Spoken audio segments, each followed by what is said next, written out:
Jeremiah Hales, Mpower Physical Therapy. Today we're going to go through my favorite pre-round golf stretches for you to help keep your body loose and limber and flexible to not only improve your performance, but also to keep your body healthy and fit so you can play as much golf as you want and have a great swing. So the first stretch I like to get into is shoulder stretching, and keep in mind I'm only going to show stretching on one side of the body, but I'd like you to obviously do both sides when you do these stretches at home. So the sleeper stretch is the first stretch we're going to do today, and that is a shoulder stretch. It's a very important stretch to help keep your shoulder healthy during the game of golf. And if you're a right-handed golfer, your right shoulder typically will be tighter for internal rotation. And it's really important, not only to help with your swing mechanics, but to keep your shoulder healthy, to be doing this stretch every time you play. So you're gonna lay on your right side, and I like to bring my knees up to kind of stabilize my body, because you really want to have your body leaning forward just a little bit during the stretch. You're gonna stick your right arm straight out from your shoulder, so it's 90 degrees from your body. You're gonna bend your elbow to 90 degrees. You're gonna take your left hand, and you're gonna place the left hand on the back of your right wrist, and you're gonna slowly push that hand down toward the ground. Now, if you have normal shoulder internal rotation, you're gonna be able to go about 70 degrees. A lot of my players will show up and they only have maybe 15 degrees of shoulder internal rotation, and not surprisingly, a lot of them have shoulder pain as well. So it's a really good stretch to be working on, improving that motion.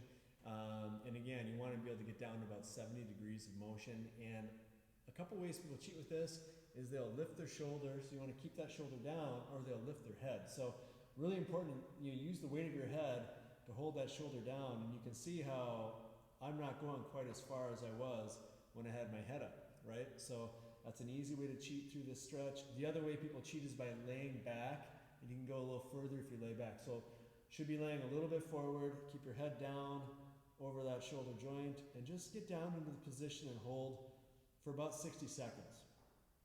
Now from this stretch, it's really easy to flow into the next stretch, which I call open book. With the open book stretch, you have a couple different modifications you can make to it depending on your flexibility. But the first thing I like people to do is bring their knees up towards their chest at 90 degrees of hip flexion, and then you're going to take the arm that you're laying on, you're going to hold that top knee in place, really stabilizing that knee. Then you're going to take the hand that's on top, and you're going to put it on the ground in front of you, and then you're going to reach up and over the body to stretch your shoulder and create separation between your lower body and upper body. Now, if you have normal flexibility, you should be able to touch your shoulder to the ground with this stretch. If you're restricted in any way, you won't get that shoulder to the ground, or you'll want to be raising your legs up, and we don't want that to happen. So I'm going to change my position so you can see this a little better. What you'll notice for people that are tight is they will open up to about here, and you can see how my shoulder's not anywhere near the ground, and then they'll reach with their hand, and they'll have this kind of hyperextended shoulder position. And we don't want that. It's hard on the shoulder, and that can lead to pain. So if you're one of those people that is restricted, what you can do, especially if you have shoulder pain, so let's say I had left shoulder pain, then what I would have my client do, or what I would advise you to do, is keep your shoulder on your chest, or your hand on your chest, and just reach with the shoulder toward the ground. And you're going to feel a big stretch through your low back with that, through a muscle called the quadratus lumborum, which is located right here. You're going to be stretching that muscle quite a bit. So you want to be careful with that. Breathe into it. Hold for a minute, and let your body release into the stretch. From that stretch, we have an option to do a sideline quad stretch. So a lot of my players, unfortunately, have really tight quads and have a hard time stretching their quads out in a standing position. So what I'll do is actually have them lay on their side and grab their top shin down by the ankle, and then rest their head on their arm, and then you want to pull that leg back behind your body. And for those of you that are tight, what you'll notice is you won't be able to grab your ankle unless your knee is really high up in the air. So if that's you, that's okay. Grab the ankle, just above the ankle, and then once you have a good grip on it, try your best to bring it in alignment with your pelvis. And then once it's in alignment, then just slowly bring it back, keeping it in alignment. I want those clean reps with good technique. Very important and to keep your body healthy and to not hurt yourself during a stretch. Okay? So that's the third stretch. The fourth stretch is called half pigeon. It's a very popular yoga stretch, and I love it for releasing the tightness in the lateral hip, and it can be kind of a hard stretch to get into. So I'm going to show two versions of it. The first version is laying on your stomach. The second version is laying on your back. If you have a hard time with mobility, then you probably want, or knee pain, you definitely want to try the one on your back first, but I'm going to show you the one on your stomach first.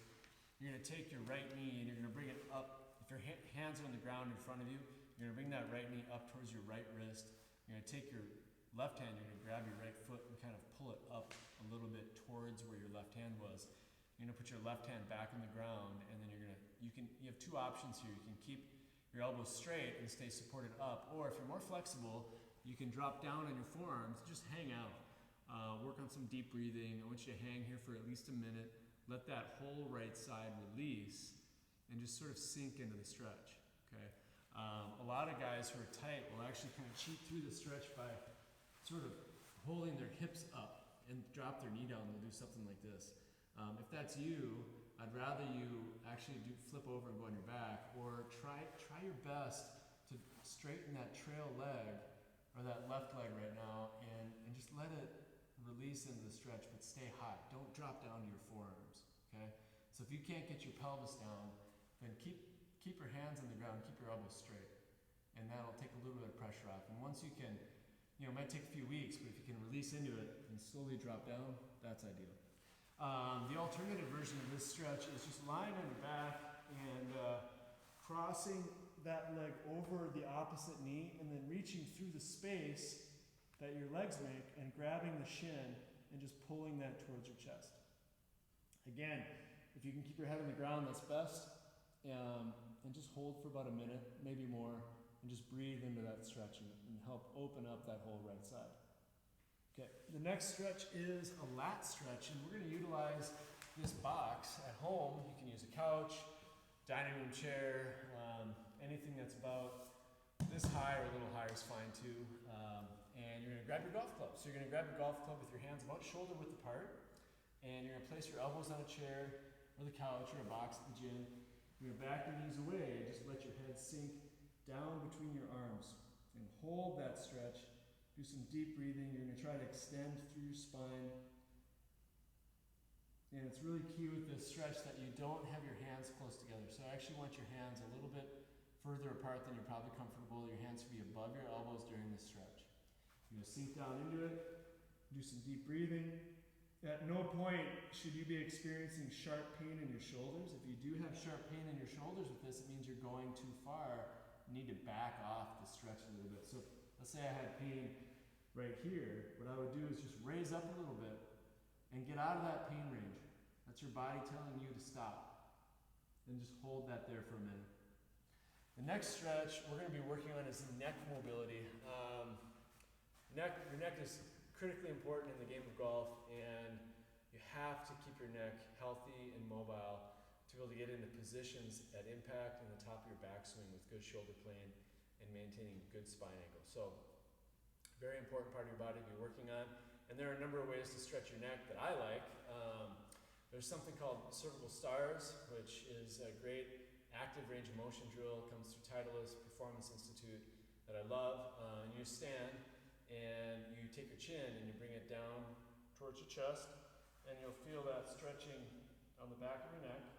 And then you bring your head up, and then you turn your head to the right, and you drop your chin down towards your collarbone. You should be able to touch your chin to your collarbone if you have normal neck mobility. So you're going to take the chin down to the collarbone and hold with your mouth closed. Okay, I know I'm talking right now, but your mouth should be closed. And hold. Now if you want a little overpressure, it's a great moment in time to add a little bit. Gentle overpressure to get a little better stretch through the neck. And of course you go the other way, turn, drop down. Then the next stretch I like to do is ear to shoulder. So you'll take your ear to the shoulder, and then if you want to do a little bit of overpressure, you can add a little bit of overpressure at the top. You can also lock your arm behind your back to keep that shoulder down and add a little bit of overpressure that way. Again, we're always very gentle with the neck. The next element to this stretch is actually looking up. A lot of players have a hard time looking up, especially as we get older. So you want to draw your head back and just lay it back and look up at the ceiling. There's a difference between just looking up and drawing the head back first. Very important to draw the head back and then let your head lay back. What that does is it eliminates this pivot point. If you just look up, you're generally pivoting right around this mid-cervical spine area. And trust me, that part of your neck gets enough extension while you're sitting in a chair with bad posture during the day, driving a car, just being a human. This part of your neck gets a ton of abuse, and we're trying to eliminate that by doing these stretches. So to eliminate that and help do a better job, you draw the head back and then lay the head back, and you'll feel more of a stretch lower down in that cervical spine. The next stretch we're going to work on is a seated hamstring stretch. And this is a great stretch because not only does it get your hamstrings, it's kind of a two-stage stretch. The first stage we're going to do is just a hamstring stretch. You're going to lock your foot in against your thigh. You're going to reach down your leg and get a nice stretch through your low back and through the hamstring. If you're a flexible person, you can grab the toe, get a little bit of calf stretch involved in that. And then the second phase of this stretch is actually to reach with your, so I'm stretching my left leg right now. I'm going to grab my left shin with my left hand. I'm going to take my right arm and I'm going to reach back and up and over, and I'm going to add a little thoracic side bend into this stretch to really get my lat involved and to help with my thoracic spine mobility. Very important in golf to have good thoracic spine mobility to be able to get into positions during a golf swing that are ideal. So to look at it from the side, I'm going to grab my shin down towards my ankle. If you're a flexible person, you can grab the foot. If you're not flexible at all, which some of you may not be, just put your hand right below the knee. You're going to reach back with that offhand, and you're going to reach over your head, trying to keep that chest opened up. A lot of people, when they're tight, they'll actually close the chest down and won't be able to maintain that rotation throughout that side bend. So work on that at home. Again, this is at least a 1 minute stretch. Do some good deep breathing through the stretch so you're really opening up your rib cage, opening up that hamstring muscle. The next stretch is a hip flexor stretch, and I alluded to this stretch earlier in the video, saying that some people just don't have flexibility in their knees and their quads, and this stretch is not for those people. So if you're one of those people that have really tight knees and quads, don't do this one. If you're someone that has more flexibility and can handle it, then I'd love for you to try this stretch. You're going to kneel, and I'm going to stretch my left leg right now. So I'm actually going to put that leg back a little bit and then bend the knee, and then I'm going to grab my foot and I'm going to bring that foot towards my glute. Okay? I like to have something in front of me just to stabilize and allow myself to have better technique during this stretch. But you're going to hold for about a minute. If you have good balance and good body control, you can get both hands and really work on holding that foot against your glute. Another key element to this is actually pulling the stomach in to stabilize your low back. When people have really tight hip flexors, they actually hyperextend their spine a little bit during this stretch, and that's not necessarily a good thing. So it's not a bad thing, but it's not always a good thing because you're really taking that hip flexor way beyond its mobility range. And it's nice to lock the core down to try to prevent that from happening. You'll get a little bit better stretch. And the final stretch I like is calf stretching. It's a big part of having good calf mobility is a really big part of being able to do other movement patterns in the gym and in your golf swing correctly. And a lot of golfers have super tight calves because we walk so much. And that promotes tightness in the calf muscle. So to try to combat that and fight against it, this is an awesome device. As all of my clients know, I don't really promote anything. I don't promote anything that I don't love. And these ankle slant boards, I love. You can find them all over the internet. That are not complicated. It's basically two pieces of wood with a hinge and then some sort of a supporting mechanism underneath. And like I said, there's a ton of them on Amazon. All of them are great. Just find something that's stationary and doesn't have, I don't really like the rocker bottom version. So nice flat bottom, very simple construction. You're gonna set that on the ground and you're literally just gonna stand with your toes on it and with your heels on the ground. If you have good calf mobility, you should be able to stand comfortably in this position, either with your knees bent or with your knees straight. So if your knees are bent, we're going to be working on a little bit more ankle mobility and soleus flexibility. With the knees straight, we're going to be working on ankle mobility and gastrocnemius flexibility. So two very important muscles in the lower leg, and super important for you to be working on keep maintaining flexibility in those two muscles. If you don't have the budget or the desire to support a company that makes a slant board, you can actually do this at home pretty easily with a piece of wood or two, and just set it on the ground and find a level for you that works well. And like I said, it might be 2 or 3 boards, and just kind of work on the same concept of supporting the bottom of the foot with a board, having your heels on the ground. A lot of people will stretch their calves by just hanging their feet off of a step. I don't really like that because I think it puts too much pressure on the bottom of the foot, specifically the plantar fascia, and some of the muscles in the bottom of your foot can get overstretched by just hanging your heels off of something. So I like the heels to be on the ground, the ball of the foot supported by some type of an object, piece of wood or a slant board if you want to go that route, and just sit into the stretch, hold for at least a minute, do some deep breathing, let that tissue release and relax. Thanks for watching the video. Follow along. This is a great series for those of you that love golf as much as I do and we do at Mpower, to keep your body healthy and to allow your body to get into those positions every single swing during your rounds of golf. And I hope you all are having fun. Try these out. If you have any questions, let me know. Have an awesome day.